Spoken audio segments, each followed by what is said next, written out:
Tobias. What happened last night against the New York Knicks? 9 shots without Joel Embiid coming out of the All-Star break. What is going on? Spoiling Kyle Lowry's debut after the Sixers were getting dump trucked before making it somewhat of a game and a little bit of a comeback effort before falling to New York. Lackluster effort. And we're going to talk about Tobias Harris on today's show because it continues to be the same conversation, and I'm tired of talking about it. First, Sixers need Joel Embiid. You saw that last night against the Knicks. You also saw that the Sixers not going to get a big at the deadline could cost them against a team like New York. So if you want Joel Embiid healthy, I need you to hit that thumbs up icon and like the video because we need to talk to the basketball health gods and we need the former MVP back.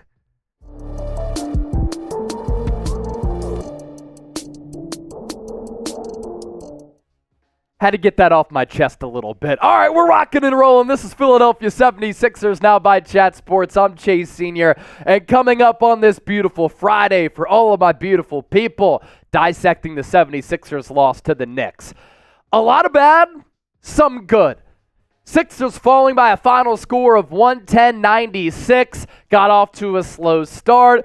In the middle quarters, I thought they were really, really bad. Tyrese Maxey was a stud in that third quarter, but everybody else pretty much didn't come to play. And Tobias Harris, that no-show. Bojan Bogdanovic, new acquisition for New York, 22 points, 8 of 13, 6 of 6 from downtown. As the Knicks are really cooking from long range. Jalen Brunson, 21 points and 12 assists, coming back to Philadelphia, where he played his college ball at Villanova under Jay Wright, winning 2 natties and was the college basketball player of the year. And then the same can be said for Josh Hart. Double-double for him, 18 points, 12 rebounds. And really, the only positive for the Sixers, Tyrese Maxey, who going into the All-Star break hit a little bit of a lull, but without Joel Embiid, he's going to need to continue to play like this. 35 points, 6 rebounds, and 5 dimes. This is what fires me up, though, about what Nick Nurse had to say, in addition to me just being irate about Tobias Harris going in the witness protection program. Nick Nurse, when asked about the 76ers loss, keep in mind, this is coming out of the All-Star break when the Sixers know every game is important as far as seeding goes without Joel Embiid. Lack of focus. We just weren't getting anything done on the defensive scheme side of things. They were just playing a lot faster, a lot more physical, a lot harder. We were just a lack of focus and a lack of being ready to go. How are you not ready to go first game coming out of the All-Star break? That's like me going on vacation here at Chat Sports and getting a little bit of a breather and then coming back and just mailing it in and not being ready to host shows. In fact, a couple of days into vacation, I'd be itching to be back on the mic in front of the camera to bring you some great content. And I'm going to come back from vacation and be like, you know what? I don't really care about this. I wish I was still getting that sunshine on vacay. That's unacceptable. So too was the performance from Tobias Harris. I just don't understand how Toby, without Joel Embiid, can take a grand total of 9 shots. Look, if the season were to end 4-5, this is the first round matchup. You take on the Knicks a couple of times over the next 10 games, and you have 7 points, 3 of 9 from the field, 1 of 3 from 3. And it got off to a bad start. Producer Chip and I were watching the game. Step back 3. Yeah! Air ball. Tobias doesn't need to be great for this team. He needs to step up in the absence of Joel Embiid. There's no doubt about that. But he cannot be terrible. And last night, he was terrible. I understand other players didn't really play well. That does not excuse Tobias Harris's performance. He's getting paid damn near $40 million.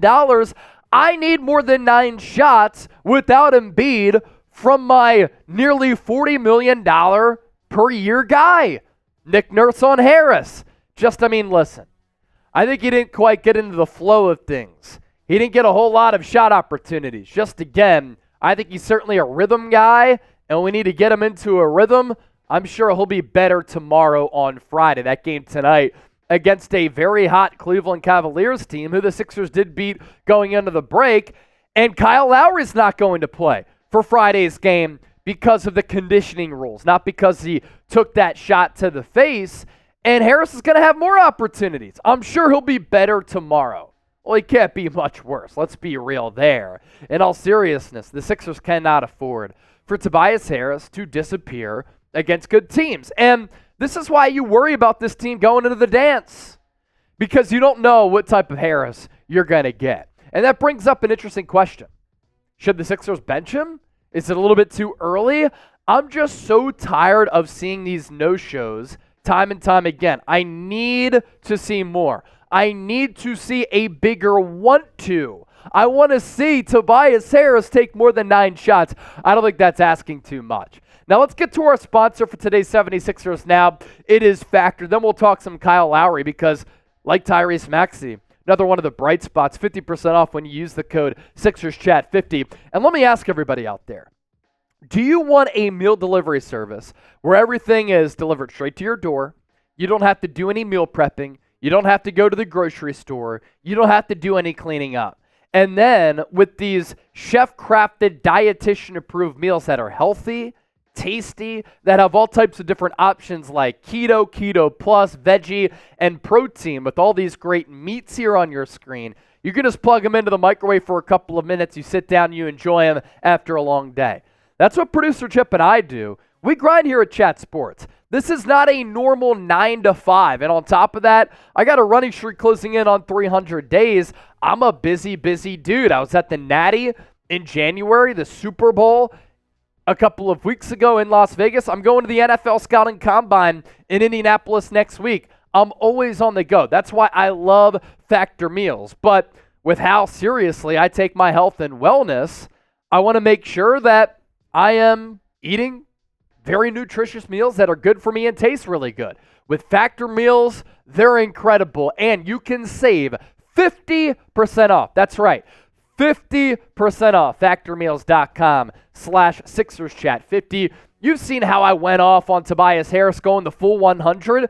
Get 50% off SixersChat50 with your code with Factor.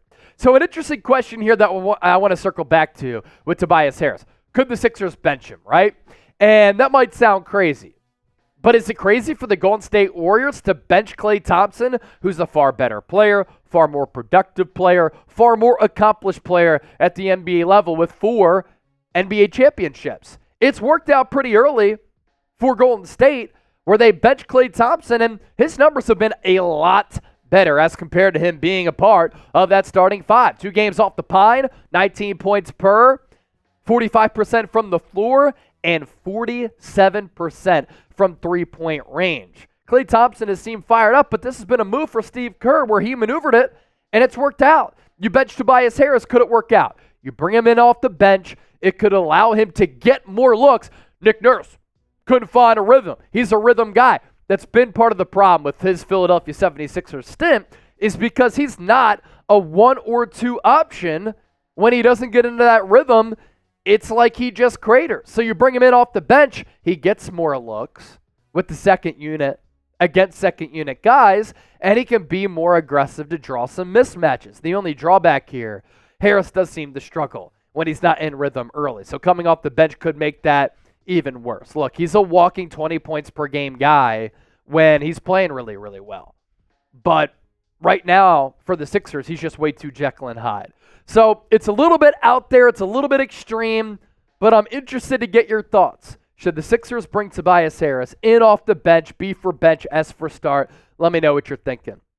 As for Kyle Lowry, Sixers' career gets off to a really good start. Rises up amongst the trees, hits a little reverse, able to knock down 1 3-pointer, 5 of 7 from the floor, took that elbow right to the mug, goes to the locker room. Philadelphia tough, and Kyle Lowry tough. He comes back into the game, and he even said, I was happy with how I felt, happy with how I played. I just don't think that we played up to our potential as a basketball unit. But in his debut, 11 points, 4 rebounds, 5 assists, 5 of 7 from the floor. He continues to be efficient from long range, 1 of 2 there. And if he's giving you that every night, number 7, in the city of brotherly love, from the city of brotherly love, it's an impact player that could be useful for you down the stretch and in the playoffs, as he is battle-tested come playoff time as a backup point guard for this particular unit. Kyle Lowry on his first game, it was great. It's unfortunate that we didn't play as well as I think we can, but it was an amazing atmosphere. The ovation that I got was awesome. I was pissed that we lost, and we were in that situation. It was a great moment. Now for me, it's about winning basketball games. Kyle Lowry is a true professional, and he's going to be really good for this team. And I have a story that I want to pass along that has to do with Kyle Lowry, and this is a long while ago, but I went to Chestnut Hill College a few years ago to watch some summer league, to check out some college players from the Philadelphia area who were just trying to get some runs in, some local high school players who were trying to perfect and groom their craft. There were some professional players there as well. And Kyle Lowry was on the floor, middle of the summer, small college gym, and I watched him for a few moments. The level of competition and the intensity that he brought to the floor for a summer pickup game stood out to me right away. I mean, he was getting in guys' faces defending. He was taking it really seriously as an offensive player. He was getting pumped up, tried to inflict pain and inflict fear upon the opponent. And this was a summer league game when Kyle Lowry at the time was in the midst of his prime. This dude loves ball. This dude's a leader. This guy is a tremendous locker room presence. And this is why, because he takes the game so seriously, he's been able to have a long and sustainable career where he's been a really important player to every team that he's been on. From the Villanova team under Jay Wright to him getting drafted in the first round by Houston, all the way up until now. That's the beauty of Kyle Lowry. And that's why I really like the signing. He's going to be really good for this team. And the Sixers need somebody to come to this organization who's won a championship, who's from here, who gets it, who moves the needle a little bit as far as having a two-way impact, but bringing that championship quality to the floor where we've seen Sixers teams in the past in the playoffs when the pressure cooker gets hot, they just flounder and they choke. Lowry doesn't allow that to happen oftentimes because he's mentally tough and has that intestinal fortitude. Kyle Lowry, and this is interesting because producer Chip and I talked about this, and it was one of the conversations that we were having about what Nick Nurse is going to do with this rotation between Lowry and Cam Payne. Who's going to get more backup point minutes? Lowry 25 minutes against the Knicks, Cam Payne 9 minutes. And credit to Lowry, Sixers half-court offense struggled a little bit most of the night. He was able to shake and bake. He was able to create off the dribble. He was able to get to the cup, create for himself and his teammates. And Lowry was the only one able to get settled in and provide some points. Sixers lost by 14. Kyle Lowry was a +4. So again, he gives you that type of impact for this team with the need that they have for a backup point, gives you more offense than a Patrick Beverley. This could be one of those sneaky good pickups for Philadelphia on the buyout market. Type KL to show the hometown kids some love. Really like what I saw. Let us know down in the comment section what you thought of today's show, what you think about the Sixers moving forward. Bottom line, obviously this team needs to get Embiid back. Got surgery a couple of weeks ago. Was at the facility in Camden this week. That's a good sign. Schedule continues to be difficult, and it's not going to get any easier for Philadelphia over this 10-game stretch, now 9-game stretch after that game against New York. Make sure you subscribe to us here on 76ers Now for year-round coverage of the 1, 2, 3, 4, 5 Sixers. Have a fantastic weekend. We'll catch you soon.